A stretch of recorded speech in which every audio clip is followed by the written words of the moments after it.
میں بتا رہا ہوں نا دین میں تحریفیں کیسے ہو رہی ہیں. کوئی بھی مفتی اعظم بن کے کچھ بھی فتویٰ دیتا پھرے یار. تو کہتے ہیں ایک گھر لینا جائز ہے, باقی گھر لینا جائز نہیں ہے, کیونکہ ایک گھر آپ کی بنیادی ضرورت ہے, اس لیے سودی قرضہ لینا جائز ہے. میں نے ان سے کہا, میں نے کہا میرے بھائی ان مفتی اعظم صاحب سے پوچھو کہ یہ بات تو ٹھیک ہے کہ گھر انسان کی بنیادی ضرورت ہے, اور بنیادی ضرورت اگر کوئی قرضہ بغیر سود کے نہ دے رہا ہو تو شدید بنیادی ضرورت میں مجبوری میں بینک سے قرضہ لینے کی بھی گنجائش ہے, یہ بھی ٹھیک ہے. لیکن یہ کون سی حدیث میں ہے کہ اپنا گھر ہونا بنیادی ضرورت ہے؟ لوگ رینٹ پہ جو رہ رہے ہیں, کرائے پہ رہ رہے ہیں, تو ان کے لیے مورگیج پہ ذاتی گھر خریدنا جائز نہیں ہے. یہ تو آپ نے فرض کر لیا کہ ذاتی گھر کا ہونا. دیکھو اسلام یہ مانتا ہے کہ روڈ پہ گھر انسان کی بیسک ضرورت ہے, لیکن یہ دیوار میری ذاتی ہو, یہ ٹائل میری ہو, یہ لیٹرین میرا ہو, یہ نل کا کیا ہو, یہ میرا کہاں سے آپ کی ضرورت آ گئی؟ یہ کون سی حدیث میں ہے؟ تو میں نے کہا بھائی اگر آپ کرایہ دے سکتے ہو کرائے کے گھر پہ حلال طریقے سے رہ کے, تو آپ کے لیے مورگیج پہ گھر لینا جائز نہیں ہے. ہوس کو ضرورتیں بنایا ہوا ہے. میں کہتا ہوں ٹھیک ہے آپ کے پاس اللہ نے بہت دیا, آپ اپنا گھر خریدو, منع نہیں کر رہے, اسلام منع نہیں کر رہا, لیکن اس کو بیسک ضرورت مت سمجھو. یہ ایسے ہی ہے جیسے اپنی گاڑی ہونا انسان کی بنیادی ضرورت. او بھائی کنوینس کا ہونا تو بنیادی ضرورت ہے. اس زمانے میں آپ کا آفس اگر صدر میں ہے تو پیدل نہیں جا سکتے, ایک ہی دفعہ جاؤ گے, اس کے بعد گھر واپس. اب کوئی کہ پرانے زمانے میں چونکہ اتنے لمبے, جب موسیٰ علیہ السلام یہاں سے دوسرے مدین پیدل چلے گئے تھے, تو تم پٹیل پاڑا پیدل کیوں نہیں جا سکتے اپنے آفس میں؟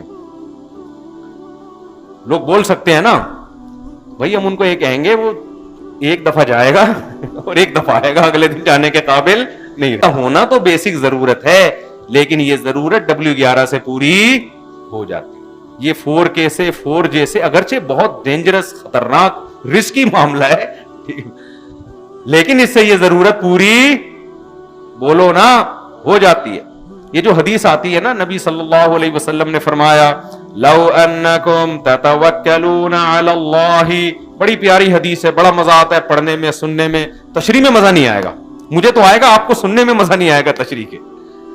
نبی صلی اللہ علیہ وسلم نے فرمایا لو انکم تتوکلون علی اللہ لرزقتم کما ترزق الطیر تغدو خماصا وتروح بطانا.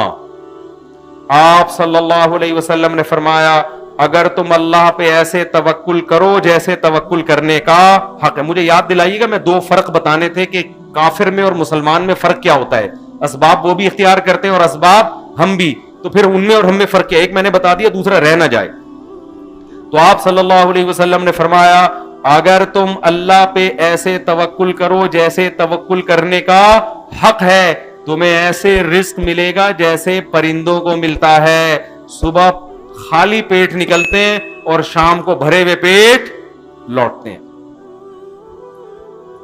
آئی بات سمجھ میں؟ ان کو جیسے ان کی ضرورتیں پوری ہوتی ہیں, تمہاری بھی کیا ہوں گی؟ پوری. لوگ یہ حدیث سن کے بڑے خوش ہو جاتے ہیں, یار اللہ پہ توکل کرنا چاہیے, گاڑی بھی آ جائے گی ہے بھائی, لینڈ کروزر بھی آ جائے گی, کیونکہ حدیث میں آتا ہے. اب پرندے کو تو ضرورت نہیں نا لینڈ کروزر کی, اس لیے اس کا تذکرہ نہیں آ رہا. ہماری تو بنیادی ضرورت لینڈ کروزر بھی ہے, ہماری بنیادی ضرورت 4 شادیاں بھی ہے, ہماری بنیادی ضرورت جو ہے وہ بزنس بھی ہے, اور یہ بھی ہے اور وہ بھی ہے. تو ہم اللہ پہ توکل کریں گے تو ساری چیزیں ہمیں کیا ہو جائیں گی؟ مل جائیں گی. یہ تشریح نہیں ہے. تشریح یہی ہے کہ پرندہ اپنی طبعی لائف پوری کر کے جاتا ہے, اس کی ساری بیسک ضرورتیں بولو پوری ہوتی ہیں, جبکہ نظر نہیں آ رہی ہوتی. نظر نہیں آ رہی. پرندہ جب صبح گھونسلے سے اڑتا ہے, اس کو کتنا باجرہ چاہیے, اس کو تو پوری ایک فیڈ ہے اس کی, اتنے پروٹین چاہیے, اتنا کیلشیم چاہیے. کہیں بھی باجرہ دانہ نظر نہیں آ رہا ہوتا. وہ صبح جاتا ہے, کبھی کہیں کچھ کبھی کہیں کچھ, ہوتے ہوتے جب شام کو آتا ہے نا, اس کا پوٹا طبیعت سے کیا ہوتا ہے؟ بھرا ہوا.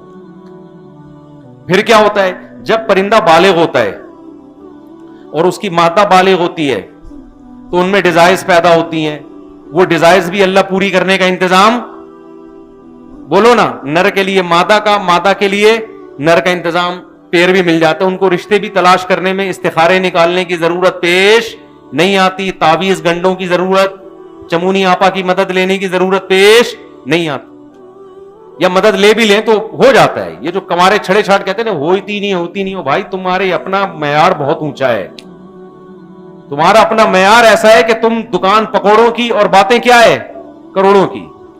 دنیا کو مسافر خانہ سمجھو گے تو ہو جائے گی, سمجھتے ہی نہیں ہو نا تم دنیا کو مسافر خانہ. تو پرندوں کی پیئرنگ کا انتظام بھی کیا ہوتا ہے, ہو جاتا ہے. اب ان کی پیئرنگ ہوتی ہے, انڈوں کا ٹائم آتا ہے, اب پرندے کو سوٹیبل جگہ چاہیے.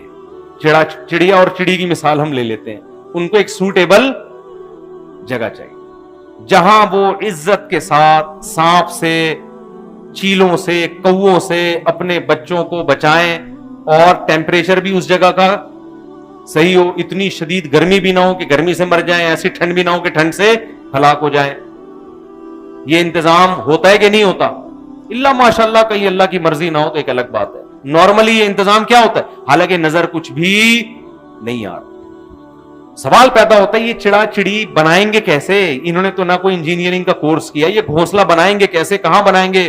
اللہ ان کو جگہ بھی دکھا دیتا ہے اور تنکوں کو جوڑنے کا طریقہ بھی سکھا دیتا ہے. وہ طریقہ سکھاتا ہے جو ان کے بچوں کے لیے سب سے زیادہ سوٹیبل ہو, اس سے زیادہ سوٹیبل ہو نہیں سکتا, ایسا طریقہ سکھا دیتا ہے ان کو.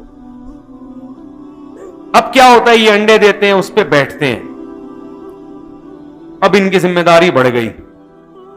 پہلے ان کو ایک بندے کا خوراک چاہیے تھی, اب ان کو بچوں کے لیے بھی دانا چاہیے کہ نہیں چاہیے؟ اب چڑوں کے جو فیملی پلاننگ والے ہیں چڑوں کے, وہ آ کے ان کو سمجھاتے کہ تم سارا دن دانا پانی لے کے اس غربت مہنگائی کے دور میں, جب ڈالر 200 روپے جا چکا ہے, تم اس غربت مہنگائی کے دور میں کس ٹینشن سے تم نے اپنا پیٹ بھرا ہے, اب تم ان 12 انڈوں سے 12 چوزے نکال کے ان کا پیٹ بھرو گے, تمہارا دماغ خراب ہے. اور ان کو صرف پیٹ نہیں بھرنا, کل ان کی بھی شادی ہوگی, ان کو بھی ایسا مکان چاہیے ہوگا. اتنے درخت کہاں ہیں مارکیٹ میں, چیل کوے دیکھو کھانے والے کتنے گھوم رہے ہیں, لیکن چڑا چڑی پر اس تحریک کا کوئی اثر, بولو نا, نہیں. وہ فطرت کے اصولوں پہ چل رہے ہیں کہ یہ نظام خدا کا بنایا ہوا ہے, اس میں ہمیں ٹانگ اڑانے کی بالکل بھی ضرورت نہیں ہے. جس نے ہمارے باپ دادوں کو کھلایا, ہمارے بچوں کو بھی وہ کھلائے, اور پھر ان کے بچے ہوتے ہیں. اب بچے ہونے کے بعد ذمہ داری ڈبل ہو گئی اور کام کرنے کا ٹائم ان کے پاس شارٹ ہو گیا. پہلے کلے تھے, اکیلے, ایک پیٹ تھا اور 12 گھنٹے تھے ان کے پاس کمانے کے لیے نا, صبح سے لے کے شام تک. اب بچے زیادہ ہو گئے اور کمانے کے لیے ٹائم کیا ہے, کم, کیونکہ ان کی کیئر بھی کرنی ہے, بلی نے کھا جائے, یہ نہ ہو جائے, وہ ہو جائے. میں حدیث کی تشریح کر رہا ہوں آپ کے سامنے, آپ سمجھ رہے میں چڑا اور چڑی پہ کوئی پروگرام پیش کر رہا ہوں آپ کے سامنے. لوگ کہتے ہیں نا قرآن حدیث سے مفتی صاحب بیان کے دوران بہت ہٹ جاتے ہیں. ہٹتا نہیں ہوں بھائی, اس حدیث کو تشریح کرنے کے لیے مثالیں دے رہا ہوتا ہوں. بہت نیچے لوگوں کے کمنٹس آ رہا تھا, یہ تو ایک صاحب نے مجھے کہا آج پورا بیان میں آپ نے 2 آیتیں بھی نہیں پڑھی ہیں, قرآن پہ بیان کیا کرو. میں نے کہا مجھے پورے بیان میں ایک بات بتا دو جو قرآن کے خلاف, یہ حدیث کے خلاف, تو سینس استعمال کیا کریں. تو اب بتاؤ یہ سارا انتظام ہوتا ہے کہ نہیں ہوتا؟ پھر وہ بچے بڑے ہوتے ہیں, ان کی شادیاں, پورا صدیوں سے سیٹ اپ چلتا ہوا آ رہا ہے. کوئی ناگہانی آفت آ جائے یا اللہ ہی ان کی نسل کو کنٹرول کرنے کے لیے ان کے اوپر چوہے چھپکلیاں مسلط کر دے تو الگ بات ہے, نارملی ایسا نہیں ہوتا. تو حدیث کا مطلب بھی یہ ہے کہ تمہاری جو بیسک ضرورتیں ہیں, اللہ پہ اعتماد اور توکل کرو گے تو وہ ضرورتیں کیا ہوں گی, بولو, پوری ہو جائیں گی. تو ہماری بیسک ضرورت بھی میرے بھائی یہی ہے کہ جب رات کو سونے کے لیے بستر پہ جائیں تو پیٹ, بولو نا, بھرا ہوا ہو, سمجھتے ہو, اور گھر ایسا سوٹیبل ہو جس میں دھوپ گرمی سے بچنے کا انتظام اور سر چھپانے کی جگہ ہو, چاہے اپنے پیسوں سے ہو, چاہے کسی بیوقوف نے 3 کروڑ کا گھر بنا کے آپ کو تھوڑے سے کرائے پر, میں تو مالک مکان کو بیوقوف کہتا ہوں, 2-2, 3-3 کروڑ لگا کر تمہیں 40-40 ہزار میں پکڑا دیتا ہے. وہ گھر بنایا اس نے, فائدہ کون اٹھا رہا ہے؟ تم تھوڑا سا کرایہ دے کے موج مستی کر رہے ہو اس میں, تو وہ تو بیوقوف ہے. وہ آپ کہہ سکتے بیوقوف کیوں, اتنی بڑی پراپرٹی اس کی 2 کروڑ کی 3 کروڑ کی, اتنی بڑی, تو کیا کرے گا, 2-3 کھائے گا کیا اس کو؟ نہیں آ رہی میرا خیال ہے. دیکھو آپ نے ایک دیگ بنائی نا 2 لاکھ کی, آج کھا لو, جو بچ گئی صبح ناشتے میں کھا لینا, جو بچ گئی دوپہر کھانے میں, پھر جو بچ گئی رات کھانے میں. 1 ہفتہ نہیں, 1 مہینہ نہیں, 2 مہینے میں پوری دیگ آپ کھا کے بولو استعمال کر. دیگ کا کام کیا ہے, کھانے کا استعمال کیا ہے, پیٹ میں جانا. تو کھانا جتنا مرضی بنا لو, ایک نہ ایک دن بالآخر آخری لقمہ کھا کے آپ کیا کر لو گے, ختم. یہ کھانے کا استعمال. مکان کا استعمال کیا ہے, رہنا. نہیں آئی بات سمجھ میں؟ آپ نے 3 کروڑ کا مکان بنا کے اس میں جو موٹے موٹے سریے ڈال دیے, آپ کی ہڈیوں کا سریا بہت تیزی سے زنگ کھا رہا ہے. آپ کو اس میں اتنا رہنا نصیب نہیں ہوتا. دیکھ تیار آپ کرتے ہو, کھاتا کوئی اور ہے. اتنا زیادہ اپنا اپنا اپنا میرا مکان, یہ مسافر خانہ جو لوگ دنیا کو سمجھتے ہیں, ان پہ یہ چیزیں سوٹ بولو نہیں کرتی. میں تبھی کہتا ہوں اگر آپ کو پیسہ بچانا ہے نا بزنس کے لیے, تو پلاٹ خرید کے بیچ دیا کرو, مکان کرائے پہ ہی رہو. اچھا ہے, مکان کس پہ رہا کرو, کرائے پر. دوسرے کی انویسٹمنٹ سے فائدہ اٹھاؤ یار.